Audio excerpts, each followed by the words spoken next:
Daydreaming today.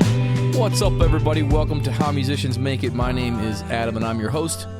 And today I'm talking with Jay Epstein, the great jazz drummer. And I learned in our conversation he also toured with a rock band for a while in the late 1960s, early 1970s, rubbed shoulders with people like Jimmy Hendricks. Like, what? It was really amazing talking with him. We got real deep on music, he talked a lot about, like, you know, music business kind of things as well, like economic type things for musicians to consider when you're making a career out of this thing. And he's been doing it full time his whole career, and he's been in it a long time, obviously, because, you know, he really started out in the 1960s playing in high school and went and saw, like, he tells this story about seeing John Coltrane near the end of the episode. It's just like, it's just so great. It's so great. There's some real emotion there, real connection. And Jay's just this beautiful human. You know, I moved to town, to Minneapolis in like 2008, and Jay was like one of the arbiters of the scene, you know, like one of the dudes, one of the long-time dudes. And he was always open to playing with us. You know, that was the one thing that I remember. It was like, he was always down. He was like, come on over to my house. Let's rehearse in my basement. He was always down to play gigs. He was always down to jam. He always had his daytimes open because he never had a job. He never had a day job. You know, it's like, this is what he did his whole career. And so it's real inspiring to talk with him. I'm on the road right now. I'm in Minneapolis this week. So this interview was actually done in person. If you want to check out the video of me sitting in Jay's living room, you can check that out on YouTube on our How Musicians Make It channel. And Jay mentioned some things in the episode, like, you know, the 3 albums he would bring on an island, on a desert island, you know, that kind of stuff. And like 3 things that he would say to new musicians, new artists, up-and-coming musicians, up-and-coming artists. And, you know, I'll put that stuff in the show notes so that you can see that stuff, and I'll link some of Jay's music in the show notes as well. But before we get there, yeah, I'm on the road this week. I'll tell you a little bit about what I'm doing. I just spent last weekend in Bismarck, North Dakota, hanging out with my buddy Scott Agster. We did a podcast episode as well. And I was a guest artist at a jazz festival there at the University of Mary. And that's like a whole thing. Scott and I kind of broke down those types of festivals and the fact that they can, like, pay a bunch of money, and it can be a real, like, solid side hustle or like a main hustle, depending on who you are and what your level of, you know, performance and education skills. It's a combo, right? You got to be a really great player, and you got to be a really great educator. That's what those festivals are about. So yeah, I'm out doing that. I am in Minneapolis a couple of days, so I'm doing interviews like while I'm here. I did Agster in Bismarck. I did Jay Epstein here in Minneapolis. I'm also going to talk with Joanne Parker on Wednesday, and then I'm back into North Dakota again because North Dakota thinks I'm cool, and I'm the guest artist at the North Dakota State University Jazz Festival. So I'll be there for a couple of days. They're playing a couple of my tunes, and I'm working with their students. So it'll be a fun time hanging out with them. It's about a 10-day stretch of me being on the road, which is really fun and really nice. I love traveling. I love being out, and my boys are a little older now, and so that's a little easier. You know, it got real hard. Like, I was doing 6-week tours when Augie was a baby with Youngblood Brass Band, and that was tough. It was a tough stretch of time. I spent today in the studio with Jason McGlone in Minneapolis working on this new sampled record that I've been talking about forever. For 2 years, I've been talking about this record because I've been working on it for 2 years. It's outrageous, but it's really just sounding amazing. It's been so much to put together because it's this massive project where I had producers sample my big band music and turn it into beats and other kinds of songs. And then I collaborated with like hip hop artists and soul singers and jazz instrumentalists, and, you know, all kinds of different people are on the record. Caroline Davis, who's been on the podcast, is on the record.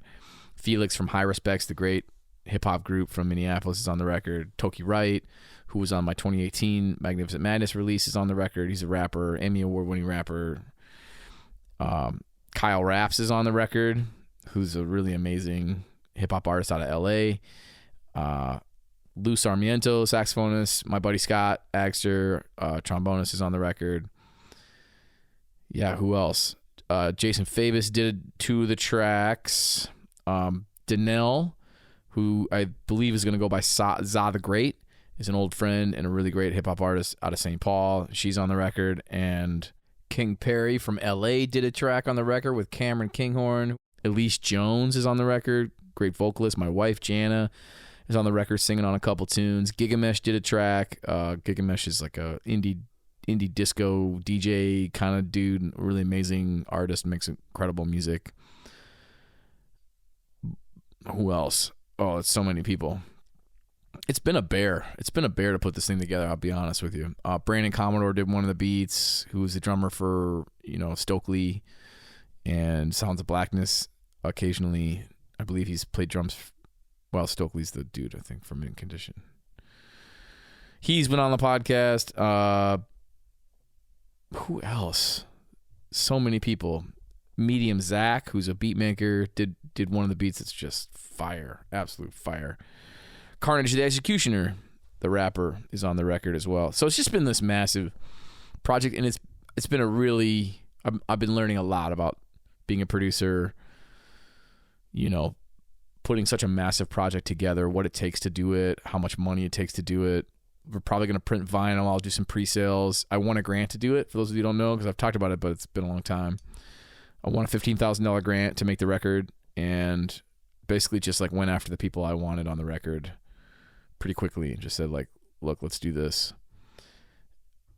Andrew Foreman, my old friend who played bass in Nookie Jones, he's doing a whole bunch of sampling and a whole bunch of beat making using Ableton, and he comes up with this really creative, interesting soundscapes. Not even really beats, I wouldn't say. Like, it's just like he's using Ableton to make these really creative and interesting things, and he did that on this. I'm rapping on a song. What? Yes, it's happening.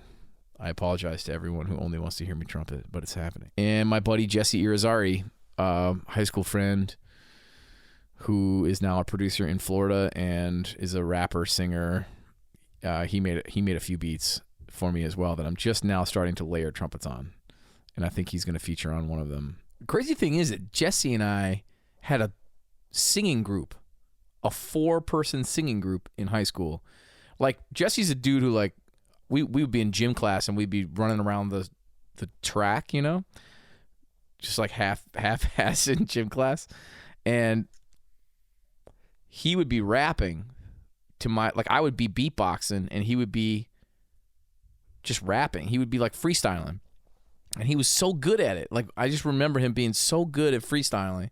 It blew us all away. And then we started a singing group, and we had this 4-part singing group where we would do like Temptations tunes, Earth Angel, that kind of stuff. And one of the guys in that band, I started a rock band with, and we did that thing and like won a Battle of the Bands contest and sang in 3-part harmony in that group. And I like played guitar and wrote songs. And so we got a lot of history, Jesse and I. We were in band together. He played tuba and saxophone, so 2 very different instruments. And his dad, I remember we would go back to his house, and his dad would just be shedding violin 4 hours. He'd do 4 hours a day. I remember it was something like that. Jesse would go, yeah, it's my dad. He's up there. He does 4 hours every afternoon or whatever. So we'd be at their house. We'd be practicing our singing and all that stuff. And we would play like parties, cotillions, little, like there were, Jesse's Puerto Rican, and one of our other dudes in the band was Asian, and it was just like there was these cultural things that I was experiencing that I hadn't been exposed to, like these coming of age parties that are thrown in other cultures, and we would sing at them. It was really fun. We would sing these tunes, old barbershop tunes, and like, I think it was at the time, this is like 2002 probably, 2001, 2002. This is like the height of like Backstreet Boys and, NSYNC and stuff probably, for sure. And I always loved the Temptations. Like, I watched that made-for-TV movie a billion times, and we would model some of what we did off of that. But anyways, Jesse and I have a long history, and it was really fun to get him involved in the project too. And I'm really excited to put it out. So eventually I'll like link things in show notes and talk about it on the podcast a little bit more. Maybe have some people from the record on the podcast again, because a lot of these people have already been on the pod. But yeah, that's what I'm up to. I will be in Fargo in a few days, and then I'll be back in my home, hanging with my boys and my wife. And apparently it's raining up there, even though like we are historically a town that gets like epic snow, 250, 300 inches of snow a year. So it's kind of sad to get rain. My wife loves skiing. She's a ski coach up there. I'm telling you a little bit about myself. What do you think about that? Do you like it? How are you doing today? You doing good? Taking care of business?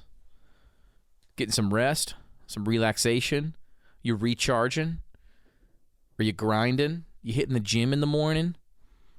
That's what I've been doing. I've been hitting the gym. I've been shedding my buns off on the horn.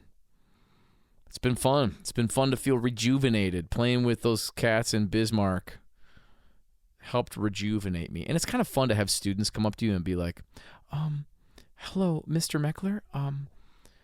One young lady called me sir. That was like, I was like, who are you talking to me? Is that me? Am I the sir? Oh boy, I must be looking old. That's why I'm in the gym, baby, trying to look younger. But I'll tell you what, it's fun to have students kind of geek out over you a little bit and feel a bit like a rock star. It helps my ego. You know, it helps feed my ego a little bit. I need that a little bit every now and then. One student said, yes, I heard that you're down to earth. So is it okay if I ask you some questions? I was like, yeah, come on, let's talk. Let's say down to earth. Sure, I'm down to earth. You know, this is funny because my students at Michigan Tech, I'm like, they're like, whatever, screw you, Meckler. They don't care. I'm old news to them. They're around me all the time. I'm special when I go somewhere else. It's fun. It is fun to be special. It's because those students are like, they're learning my music leading up to it. They're listening to my music. They're watching my YouTube videos. And they're like, oh my gosh, he's here now.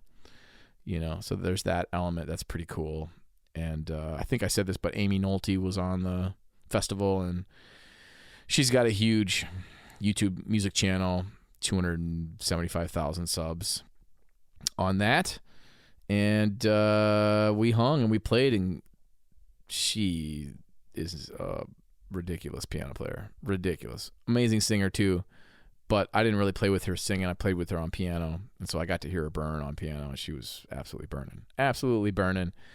So it's fun to meet somebody who's like got a huge online following and also is a total badass player, you know. So I'll probably, check in with her and see if I can get her on the pod too at some point. But before we get to the interview with Jay, because this is a fantastic interview, I'll just tell you a little bit about Gig Boss. Gig Boss is my company. It's an app. It's an organizational tool for freelance musicians and band leaders. We got photographers using it too, and it's just a way for you to like track your income, track your schedule, track the details of gigs, get everybody in the band on the same page, right? You can create groups and events, and you can pair groups to events, and when you put the details in the event, everybody in the band gets an email, and they can accept or decline, and then it shows up in their scrolling feed of gigs on the app, and those people can click on a square, and they can, contact a member of the band. They can see the details of the gig. They can get directions to the gig through the app. They can, go to the notes section and find links to charts and recordings if you put them there.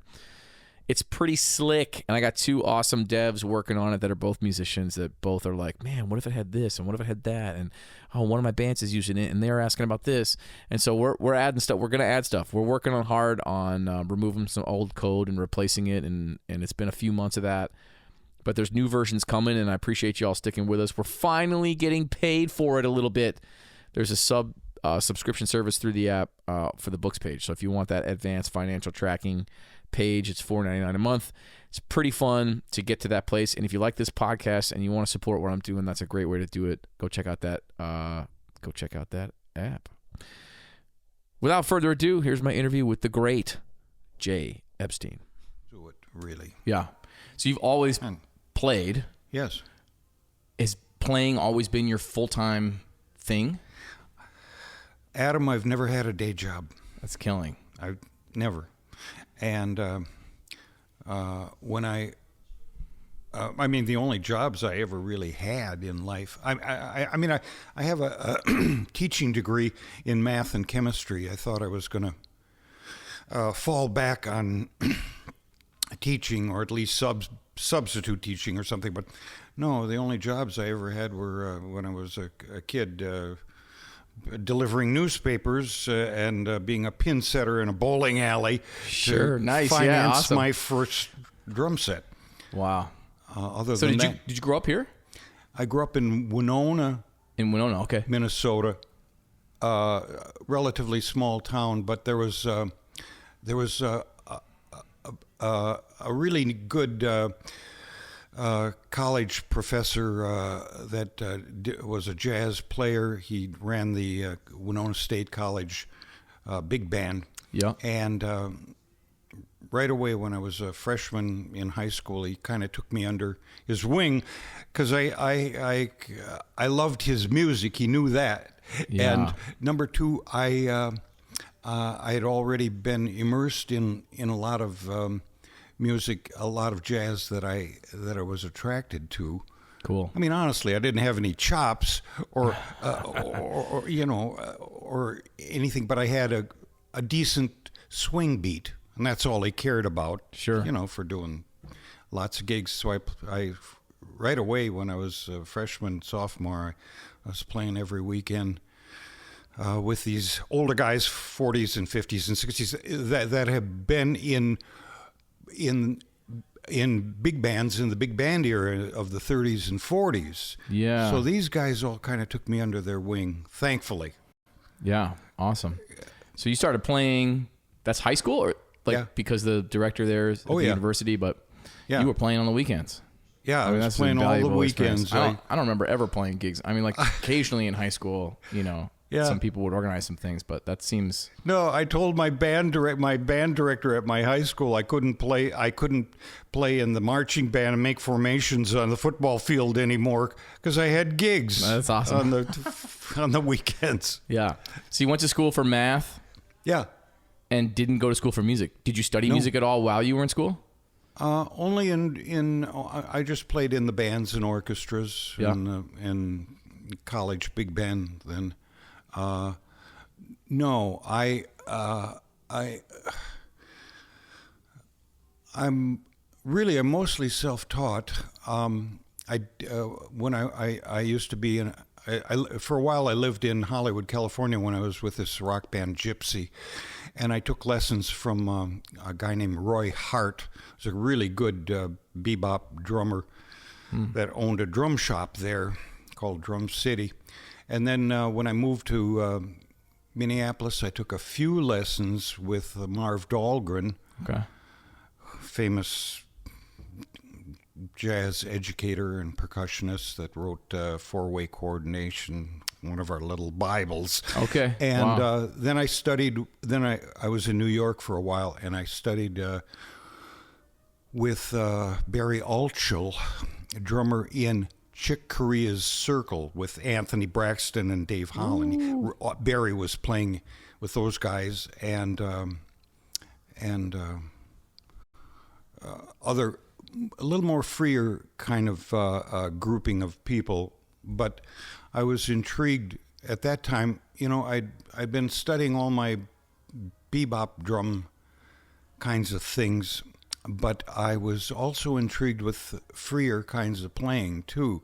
And not that you have to take lessons to do that. Yeah. But there's some people that can somehow bring out some gorgeous things in a little freer element than others. Some guys just don't. They're either too bombastic or they're not listening enough to the other guys, and so I was more intrigued with that kind of gray area of drumming, and I pursued that for a little while. So let's talk timeline. Like, sure, Hollywood, California. When are we talking?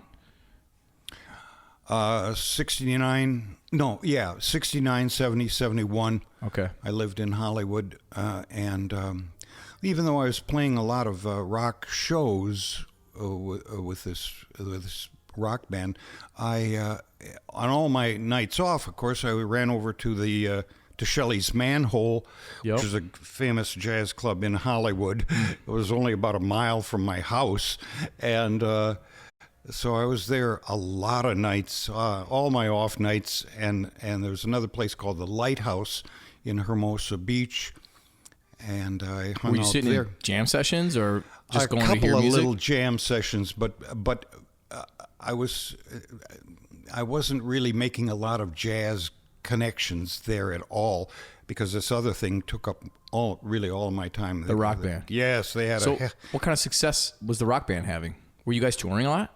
yeah. Wow. So what was that? What was that like touring in the 60s, Well, we late had a 60s, big early 70s? old school bus painted red, white, and blue, Man. and would tour around the country playing concerts, and that seemed to attract a lot of gendarmes all around the country, because Sure. we had long hair, and Yeah. it was obvious that we were hooligans, you know. But then for 2 years, we were the house band at the Whiskey A Go Go, a famous Yeah. rock club in Hollywood, and so I was playing there a lot of nights out of the week, and we would do the opening set for name bands, lots of name bands. Did you B.B. guys King, ever headline? Oh, BB King, you opened King for. Crimson, the Kinks,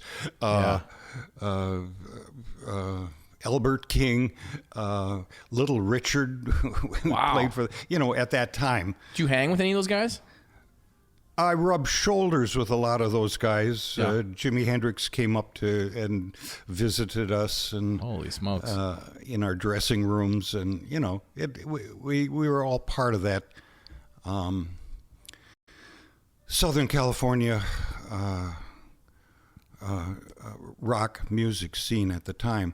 But honestly, my heart was in the world of jazz. Because every night I'd go over and see Shelly Manne or Louis Hayes with Freddie Hubbard, or I saw the Miles Davis Bitches Brew Band with Jack and Dave in the rhythm section. Yep. And Chick, Yeah. Wayne. So I was still pursuing a lot of my jazz passion, but I was but I was immersed in the rock world too. We played the Fillmore West, and we'd fly up to Detroit and play some gig there. We opened up for Dr. John. Yeah. New Orleans. I don't know how he got his doctorate, but whatever. Start calling yourself doctor and you're Dr. John, I guess you man. can. Doctor of the New Orleans grooves, man. Yeah. So, I was a jazz kid, but for a couple of years there, I was playing a lot of rock things. Yeah. But then when I moved back to Minneapolis, after I graduated from college, I totally immersed myself in the local jazz scene. Yeah. Is that before you went to New York? So like you went to New York after being in Minneapolis for a little while? Okay. Yes. I was in New York in 73 and 74, pretty much. Living there, playing full time, and just Mostly, things up? Adam, I was mostly crashing on guys' couches. yeah. Is what I was doing. But yes, and that's where I was taking lessons, and of course saturating myself in all the clubs every night, Right. as much as I could. Yeah. I always imagined that I would end up there or be there at some point, and I haven't. I've played there a lot. I've toured there a lot. Yeah. But what's that energy like, kind of being in the city, going to clubs, maybe going to jam sessions? Do you feel like that had a different energy than Hollywood, a different energy in Minneapolis? Absolutely. Like a more of a... Yes. It's the city that never sleeps. Yeah. What are you going to do? There's action, and like 24 hours a day. Yeah. At least there was back in in the 70s.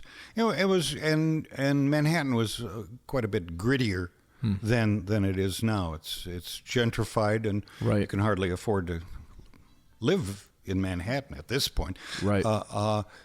And I was toying. I certainly was toying with the idea of moving there. Absolutely. Yeah. But there were two things that kept me from actually doing that. Number one, there's a genius on your instrument on every goddamn street corner in New York. Just a killer guy that's like leagues ahead of you. Right. And number two, I was already relatively in demand in Minneapolis, St. Paul. So I felt, well, I can play every night. Really, in those days, us guys, we all had 6-night-a-week gigs, and then would go to jam sessions after the gig, or another concert on a Sunday, whatever. And so I thought I really wanted to be playing a lot, and there were good players here as well. Mm-hmm. It's just that they can't really advance your career as much as trying to, get a gig with Brad Meldau, right? Or whoever whatever you're aiming for there.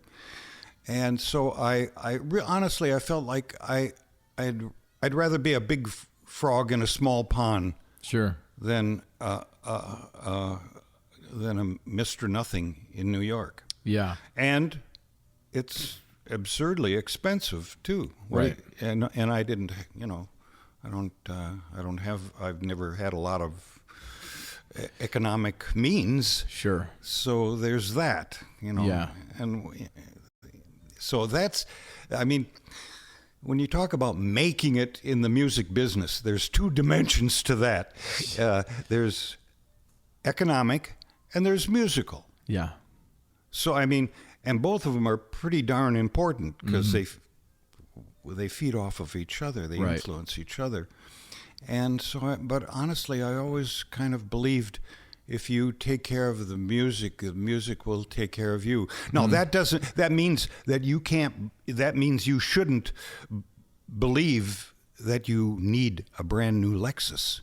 Right. Or so lifestyle is a part of it. Exactly. Right. So you better be happy with eating peanut butter sandwiches, and that's cool. Yeah. And I've lived in 500 different band houses with other musicians, and you got to figure out who's going to clean the toilet, or somebody's raiding your shelf in the refrigerator. All of that. Sure. So that's all part of it.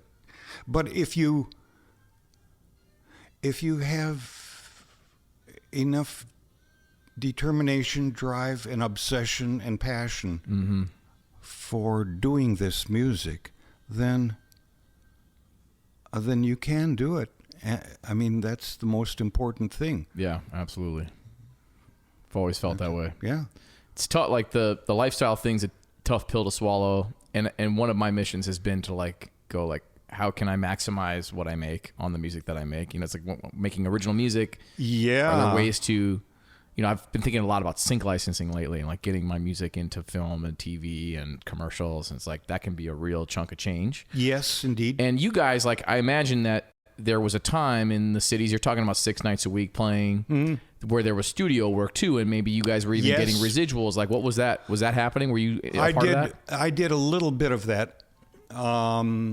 A handful of jingles and commercials, yes.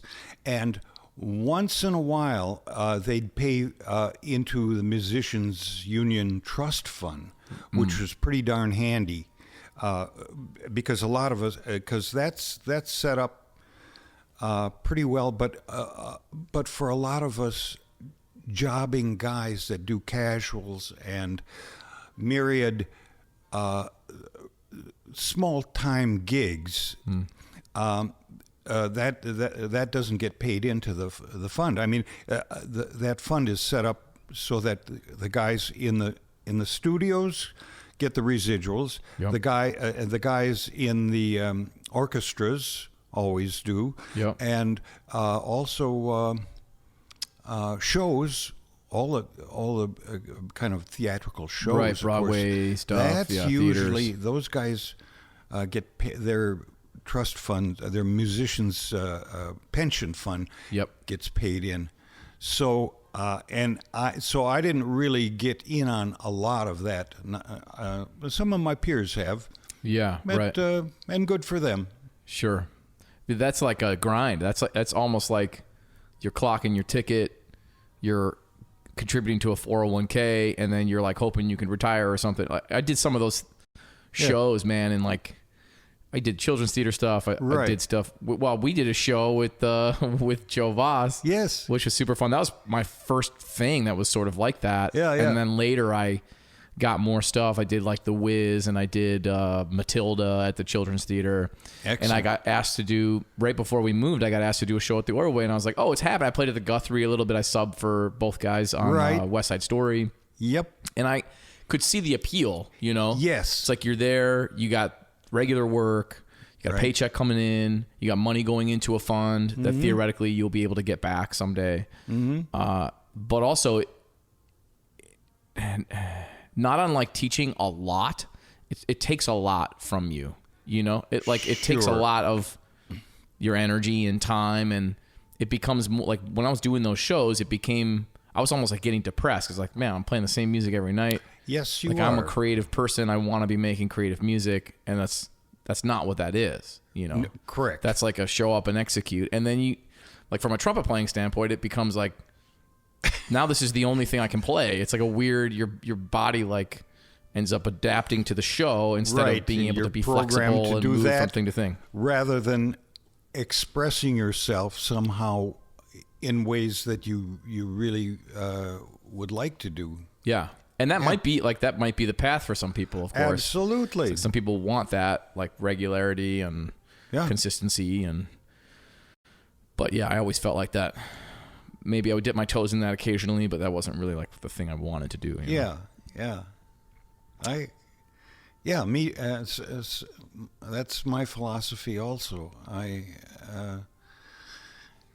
And even today, I end up turning down things that I don't think will actually interest me. And I'm not a wealthy guy at all, you know. I still have to eat my peanut butter sandwich. But the other thing, there's two other economic things here that I want to talk about just for a second. Yeah, absolutely. Number one, if you can at all afford to buy a house somewhere. Yes. And it's really difficult now, way more difficult than when I was younger and bought a couple of houses.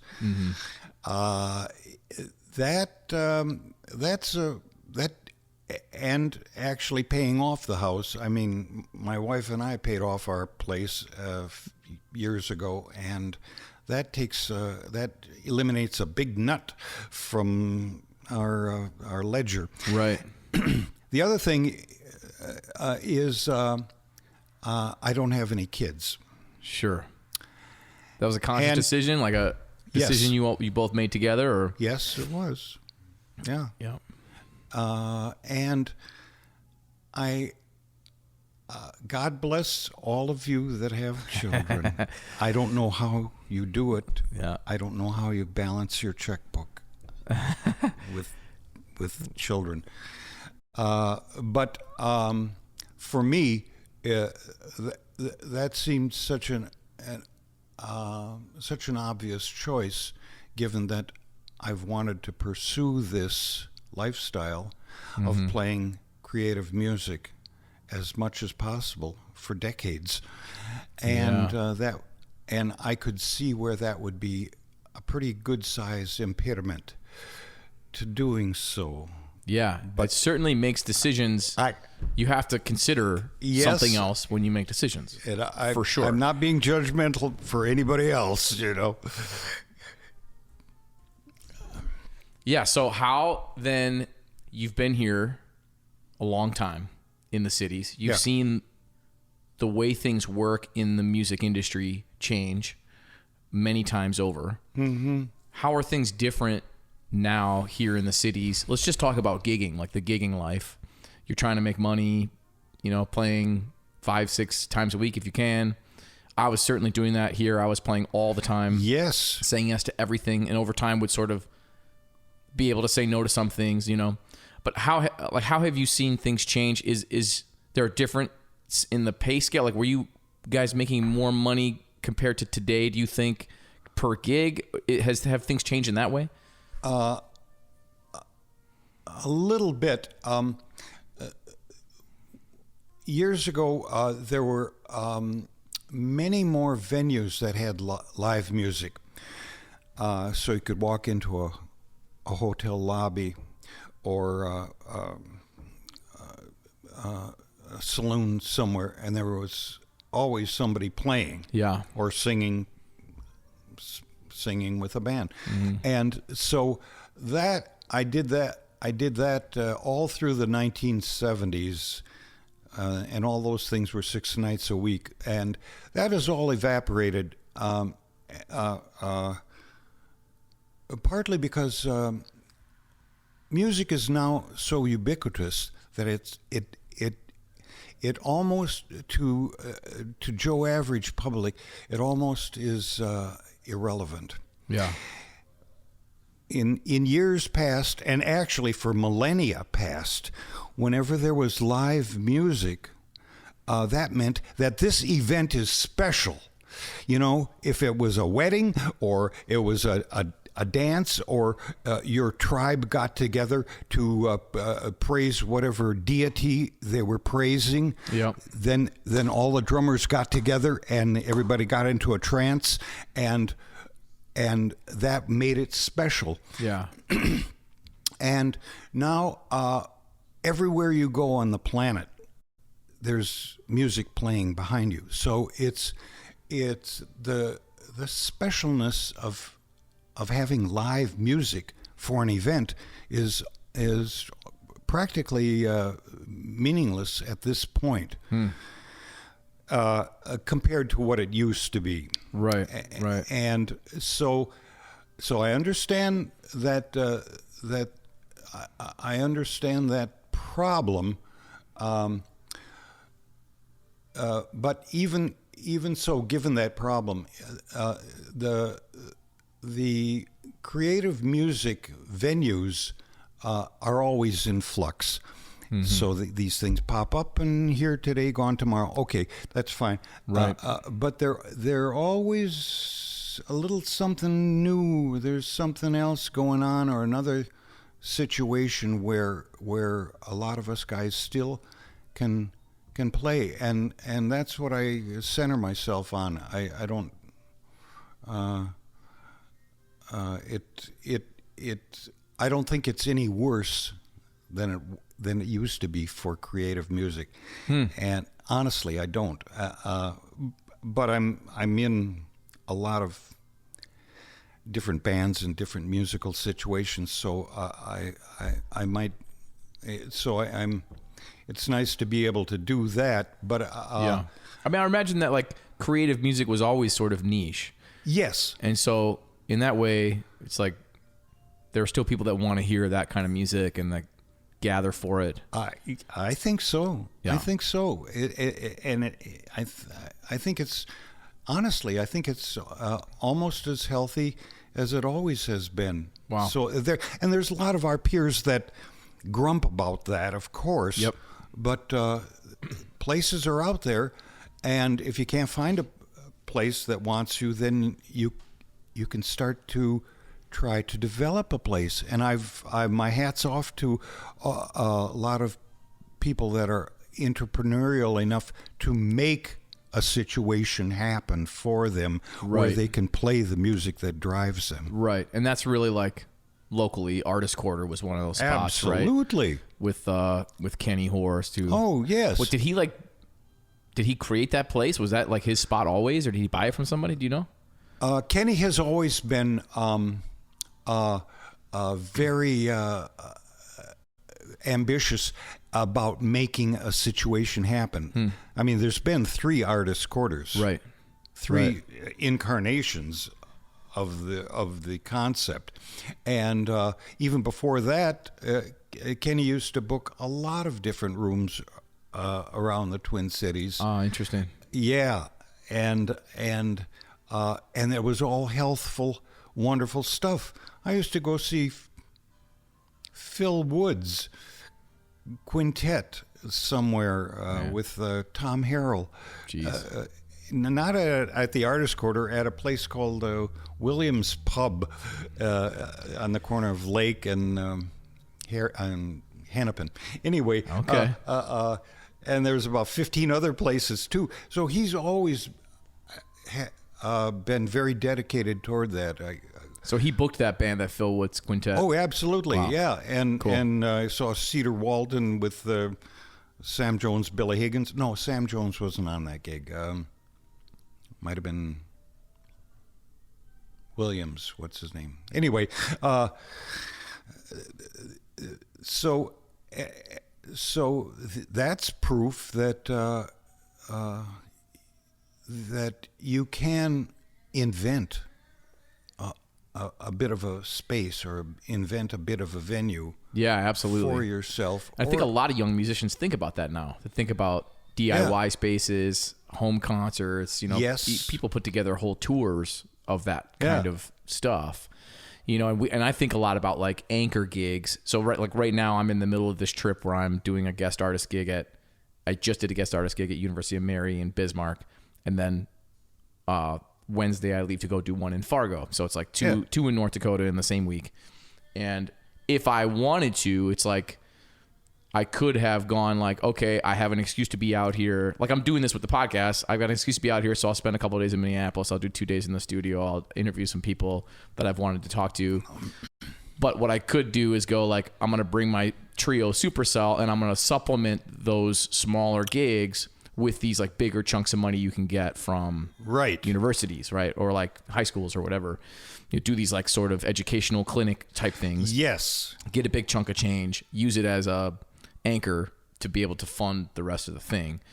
And for me, like academia has been really interesting because my school you're encouraged to go do these things because it's our professional development. It's our version of professional development, making new records, going on tours with bands, doing guest artist gigs. So they'll pay for the van and the gas for me to do a supercell tour, which just makes the whole thing work. It's like without having to pay for that stuff out of pocket, we can play whatever club we're able to book. We can put little tour runs together. Right. But yeah, it's like there are people that make their whole things off of this. Create your own scene, create a spot, even if it's not a traditional music venue, Yes, that can be done.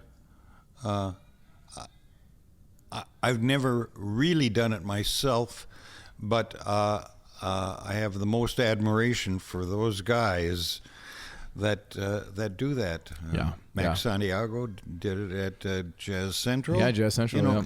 And it's an age-old formula for doing this stuff. I've said a long time too that Jazz Central was integral for me because that came around as I moved to this town. Right. And when I started my big band, we were the first big band to play there. Excellent. We played there every last Tuesday of the month for my first year of doing it. Yeah. Our first year and a half maybe, until we were over fire code and the fire marshal kicked us out. So we moved to the Artist Quarter. We played a couple Tuesdays at the Artist Quarter right before it closed, and it was crushing, and we actually got paid. I could actually pay everybody a little bit of money because we got the whole door at the Artist Quarter, which is sort of unheard of. Yes. But Davis would be sitting there collecting cash, and I'd get a big wad of change, around $1,000 on a Tuesday, and it'd be like, man, I can pay my band, $50 a person. What or a whatever. rarity for a big band. Right, man. And it was just a great way to like develop as a performer, as a writer. It's like having that kind of space or these kinds of spaces is really invaluable for young artists. Yeah. So let's talk, we're talking about creative music. Let's talk a little bit about your band with Bill Carruthers and Anthony Cox. I was just listening to your 2009 record a whole bunch. Mm-hmm. One that I sort of missed. I did never listen to it before the last few days when I reached out and was like, do you want to hang and talk? How did that band come about? Anthony Cox and Bill Carruthers both have sort of like rubbed shoulders with some pretty huge names in the jazz industry. Oh, absolutely. Did you grew up in the Minneapolis? Bill Carruthers is from Minnetonka, right? Yes, and Anthony is from the metro area also. Oh, okay, I didn't know that. Yeah. In the 70s, late 70s, Anthony and I lived together and played a whole handful of gigs around before he moved to New York. So we're old comrades in that sense, Cool. both musically and personally. And Bill, I started playing with Bill when he was in his late teens, I think. A lot of gigs around, and then he moved to New York, and so then at some point both guys were back in the cities, and so that's when I made my first record. I think we recorded that in 1996, and then after that, maybe most of 10 years later, in 2006, I made my second record, CD with those guys called Easy Company, and both those records, they're still available, but they got some national press and a lot of decent reviews, and but I couldn't quite get both guys were busy doing a lot of things, so I couldn't quite put together enough touring in like either through the Midwest or I couldn't put together enough touring to really get that off the ground. Yeah, sure. Is the thing, because it needed exactly what you were talking about. For instance, one college clinic, demonstration, exhibition, one clinic in the and then concert at night. It needed a couple of those from the colleges to be the linchpin for a handful of other gigs in the area. I'm not telling anything new. No, it's great. Here. I You love just hearing it said from all this people stuff, too. Yeah. So then you can afford to travel. Right. And take care of transportation costs and rooms and meals,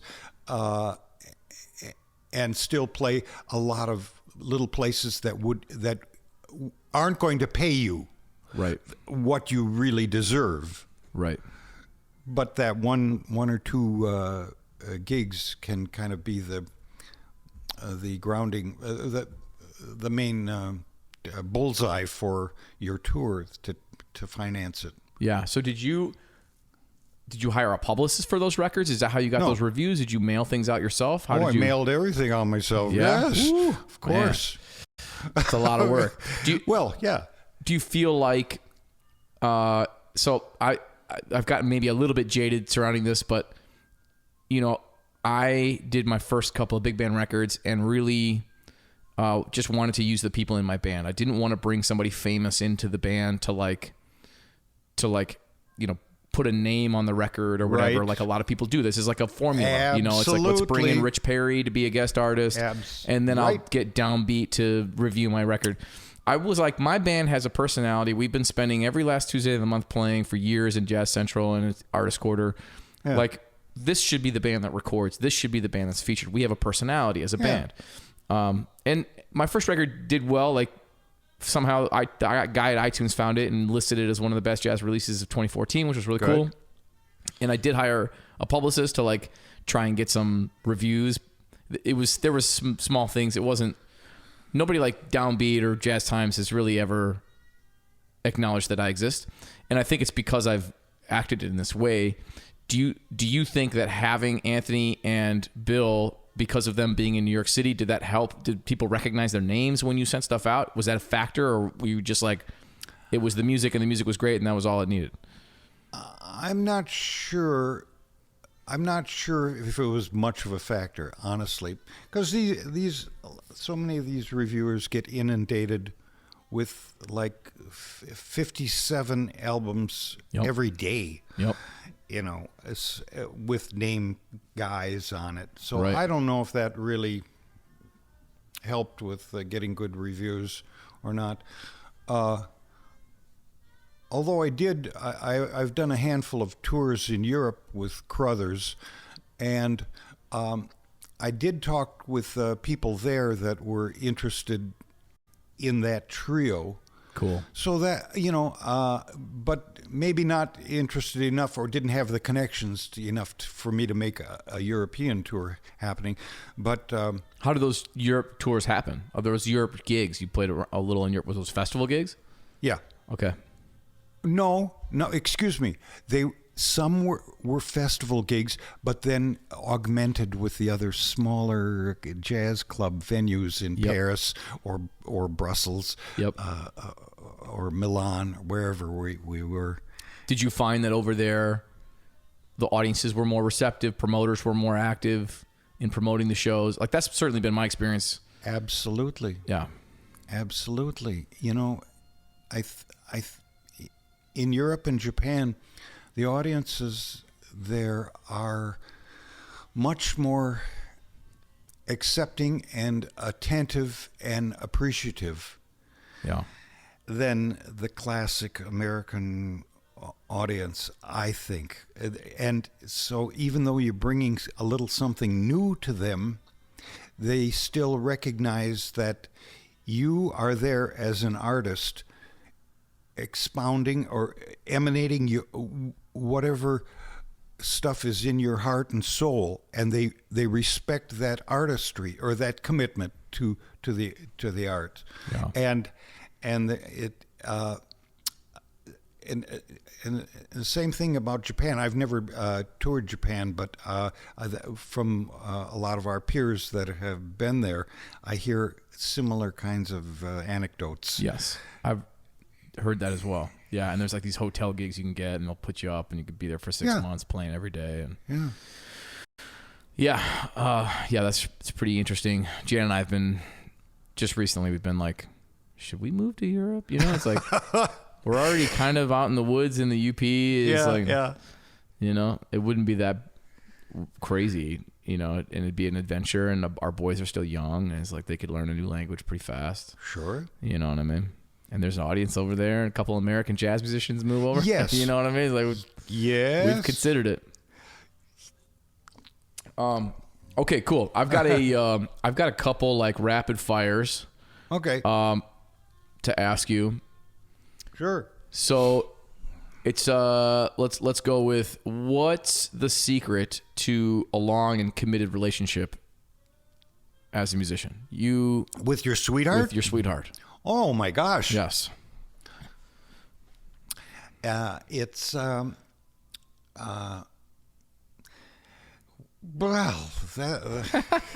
I've been in one. I'm in one now. Yes. It's just delightful when you find your soulmate. I think it's as the word love. You could say, well, yeah, you have to really love each other, but it's also respecting the other person's drives and what they need to do in life. And so it's that kind of give and take where it's the amount of respect that you can give each other for allowing the other person to be free enough to live their own life and have their own schedule. That is really of the most importance. We personally, we had my wife's mother and father living with us for 10 years. They passed away a year ago. So in my house, here's my mother-in-law and my father-in-law living right here at this very table, never leaving. Yeah. And So this went on for 10 years, Yeah. and we were caretakers for 10 years. And the most wondrous thing is that my wife never once said, Jay, I don't want you to take that gig because we got to do something with Mom and Dad. Or, Right. Can't you doing another rehearsal here at the house tomorrow? Oh, there was not once in 10 years' time did that living situation ever nudge out my schedule for pursuing this life of music that I've been doing for decades. That's awesome. And so I'm very blessed for that. Anyway, that's just one little anecdote for if you find the right person in life that is generous enough and unselfish enough to give you that. Wow, that's worth its weight in gold, ain't it? Yeah, man. Big time. So that's all I know is you gotta take care of your relationships too. You know. Yeah.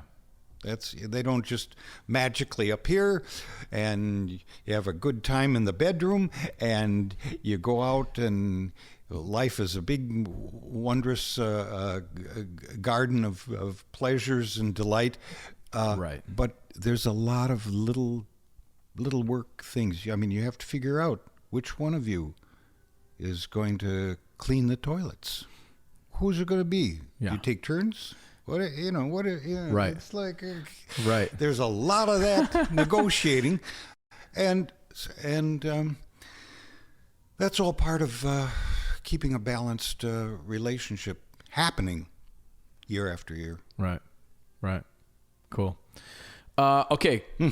Desert Island time. So, Yeah. Good. What are your Desert Island albums? And one of them has to be yours. So let's maybe do like 3 records, and then one of them's yours. That I made? One of them's a record that you made or that you're on, and 2 or 3 others that you're allowed to bring along. Of course. I really love my record. The first CD I made with Crothers and Anthony Cox, called "Long Ago." That has a nice amalgam of kind of some loose things, but some really wondrous swinging things too. And both guys are like absurdly brilliant on it, and so that feels good.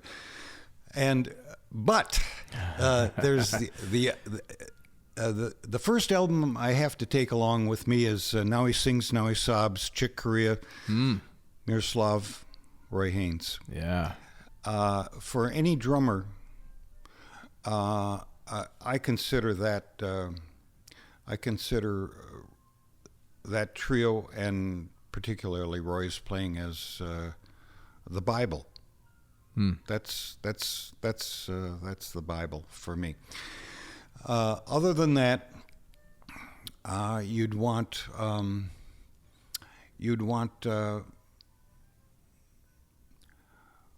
could use Wes Montgomery and Wynton Kelly trio, Smokin at the half note, because it's so absurdly swinging.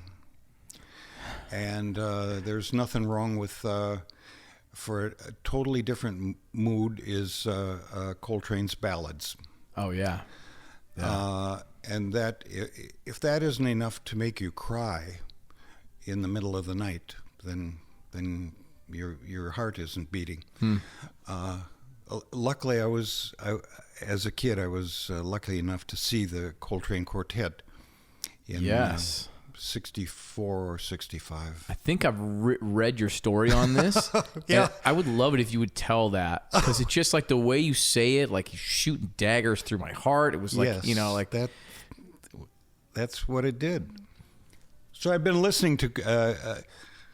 I think I was 17, senior in high school, and I'd been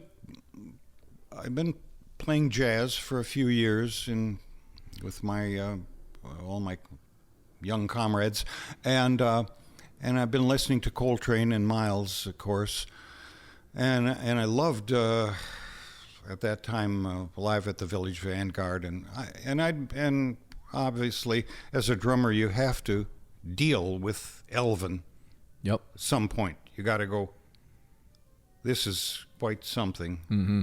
I want to get near this, and I loved Coltrane. Just loved him. He spoke right to me. Anyway, we go. One of my other jazz pals and I drive up 120 miles to see him at the Guthrie Theater. Yeah. And for 2 hours, I was absolutely mesmerized and enchanted. And in fact, I was. It was. I felt like I had never seen or heard music like that, and I was already familiar with Coltrane's playing. Yeah. And Elvin, and McCoy. I'd already listened to him on myriad albums, and yet to be in the same room. It was like I was like in the middle of I was like I was standing on the seashore watching a tidal wave come at me while there's a hurricane above me, and I'm feeling an earthquake underneath me. And it was just tremendous. It was more than the volume or intensity. Right. There was something spiritual about that particularly from Train. I thought Train was speaking directly to me. Now, this is an audience of 500 people or something. Yep. And I thought Train was speaking. I thought he was my brother or my father or all the people that knew me in life, and he knew all about my foibles. He knew about my girlfriend problems. He knew about my bad grades. He knew about my wanting to fix my car. He knew about my warts or my bad hair. Anything. He knew everything about my life, and he was speaking directly to me. I'd never felt that from a musician before, ever in my life, and not quite ever since. Yeah. It was I had an epiphany, Adam. Seriously, I had an epiphany that this was so important. What he was saying to me was so important that I had to be part of something that he was talking about. I had to be part of that music. Yeah. Wow. And that blew me away even more than Elvin. And as a drummer, I'm watching, oh my God, I'm seeing this gigantic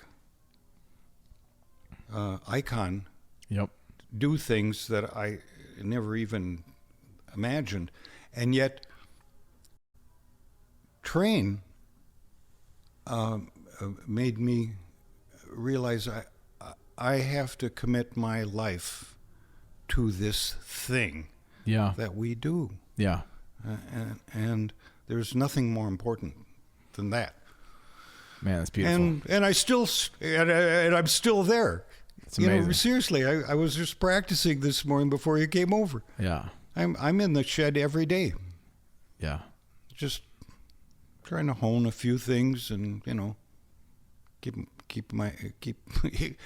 all of my licks together that I already know, but trying to push myself a little bit too all the time. Yeah, man, that's awesome.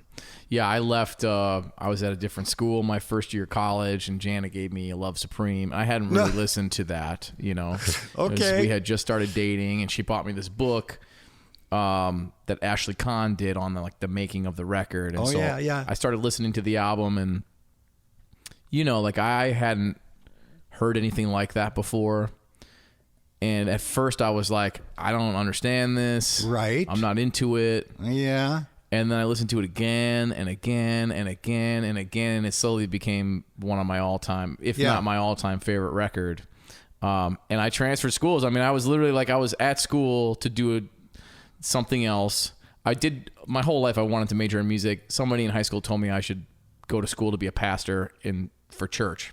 Okay. Because I was a charismatic person. I was sociable. And if you're a young person and you go to youth group and you're a charismatic person, they say, you're supposed to be a pastor. Sure. And then you believe them because you're 16 years old. Yep. And so I was at a school to do that and to do a trumpet performance degree. And I heard that record. And that was sort of like my permission, because that's like his dedication to God. He's got all this. It's very spiritual. Yes. And it was almost like permission for me to go, you know what, I'm not supposed to be doing this other thing. Yes. It was it was very quickly apparent when I got to the wrong school. It was very quickly apparent.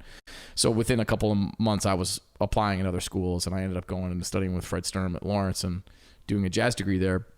But it was that record, it was Train. It was like that voice that was just like piercing my, it was like, I've heard similar stories about Train doing that to a lot of us guys. Yeah. Seriously. Yeah.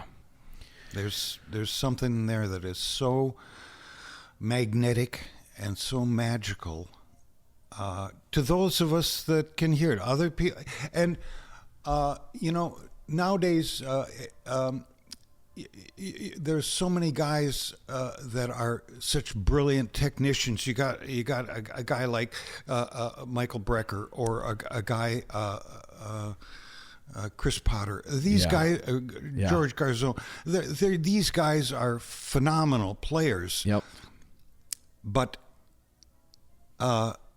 Train was the groundbreaking guy to go in that direction and influence all of those guys. Yep. And he still does that to me. Yeah. Today. Yeah. I'm gonna go, wow, I can't deny this. Right. I wonder how, where does that come from? Where does that ability to speak to people through instrumental music in a really deep way? I mean, all the people you mentioned, Brecker and Chris Potter, it's like they all have that ability to some degree. Absolutely. But not in the same way, right? Right. As Train. Yeah. It's like in that book I remember reading that Elvin Jones, when he brought the Love Supreme music to the band, Elvin Jones was remembering that he told them, in order for this to work, we have to play like we're willing to die for each other. There was that, and there's that. It's like listening to that record and just like thinking about that, man, it's like so cool. Really? Yeah. Well, I like that kind of powerful commitment, and there's a handful of players that I get to do something with. Luckily, even at this point in my life, where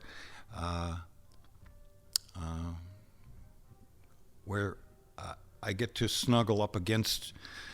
Or snuggle up to somebody else on the bandstand that actually has that.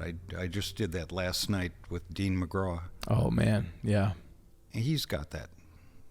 And there's a lot of guys that have that kind of that kind of commitment and that kind of flavor to their psyche. Thankfully, right. Doesn't that keep us alive? Hell yeah. Rather than just going out and playing a gig for a bunch of yahoos in suits at a country club. Right. Right. Okay. Man, all right. So one more. Sure. You. Oh, let's put Love Supreme on the desert island. All right. Yes. Of course. That's definitely one of mine. Sorry. So you haven't done a lot of teaching throughout your life. Here's an opportunity for young people that are getting started in music. Do you have any advice? What would your advice be? Somebody starting out today. Number one,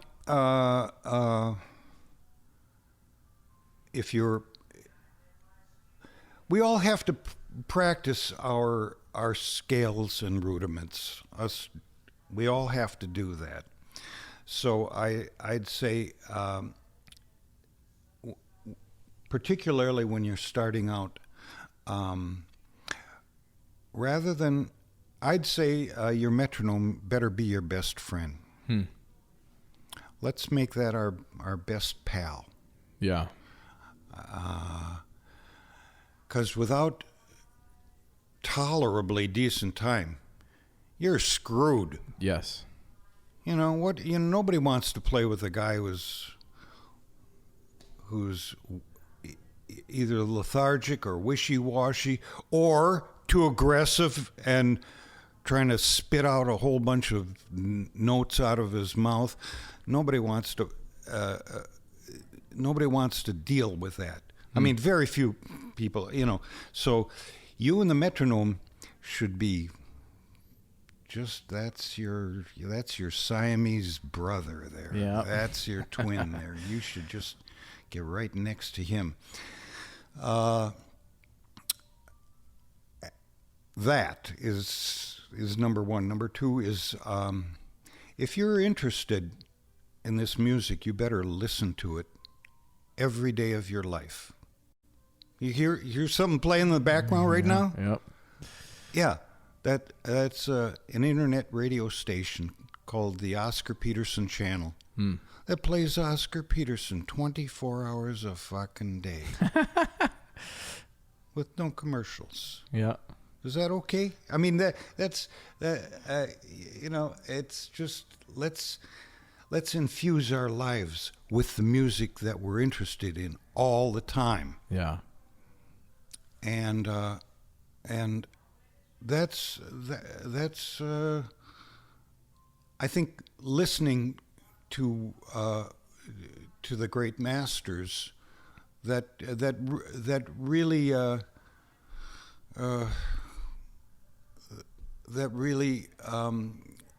interest you and that really means something to you. I think that's severely important. Number three, that's number two. Number three is you got to be playing with a lot of human beings. And so you'll figure out, so that you can figure out, what's this guy got? How does he approach this music? Yeah. Now we all can play on Green Dolphin Street, okay? But how come a lot of musicians play that tune? Well, and how do they make it different? When you hear Bill Evans play that tune, yep, it's different from Sonny Rollins playing the tune, or there's something. Each guy brings a little something different to Green Dolphin Street or whatever, whatever. Yeah. Whatever it is. And Viva la Difference. That's, you have to figure out, there's lots of ways of playing the blues. I mean, you could be Ornette Coleman and play the blues, or you could be B.B. King and play the blues. Right.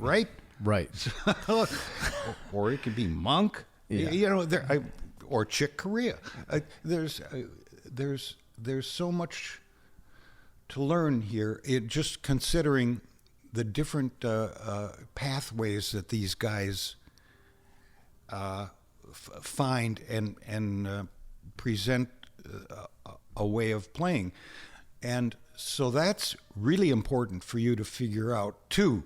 Yeah. That each of us have a little different approach to how we're going to do this music. And some of it works and some of it's BS. Sure. And you got to be able to kind of hone into that a little bit and figure that out. Self-awareness. Yeah. Yeah. So that's the other thing, is playing with as many people as possible, rather than just 3 or 4 of your really good buddies that are really good players. Okay, that's cool. That's fine. Yep. But there's a whole universe of other spirits out there that you got to know, or that's important for you to know. Oh, what does this guy bring to the whole thing? Is he earth or water or fire or air? Yeah. Which direction is this? And how valid is it to what I want to be doing? So, and that's the wondrous thing about playing this genre, is that we can all find a way to express ourselves, whether it's Ornette or B.B. King. These are very divergent kinds of things there, but it's still, both of them are valid. Right. So I think that's of all. What did I just name? 3 or 4 things. Yeah, there. yeah. No, it was perfect. 3 things. Yeah, we'll put it in the show notes too for those of you that want to remember those 3 things. Okay. And we'll put Jay's Desert Island Records in the show notes. And put in that we shouldn't be paying for expensive meals at restaurants and expensive whiskey either, because you need money for your rent and for your car maintenance and yeah, man, for the basics in life. Because be careful with your money. Yeah, I mean, I'm a penurious guy, and that's the way I can exist and play this music for decades. Yeah. Thank you for your wisdom. Okay. Dude, I said you weren't a teacher, but when I moved to town, when Evan moved to town, when Brian moved to town, you were super always down to play with us, and I felt a lot guys, like, yeah. We would come to your house sometimes and rehearse here, and we appreciated that you were always down to hang and play, and we learned a lot. So thank you. Good. Yeah, man. We did it. Thanks so much for listening to my conversation with Jay Epstein. If you dig the show, please send it to a friend. Just copy the link, paste it into a text message. It's the best way to spread the show and to help it grow. The other best way is to subscribe to the show wherever you listen it. So if there's a little plus sign, you can hit that. If it says subscribe, hit subscribe. We've got a YouTube channel called How Musicians Make It. And that's it. Thank you so much for listening. We got more episodes coming. See you soon. Peace.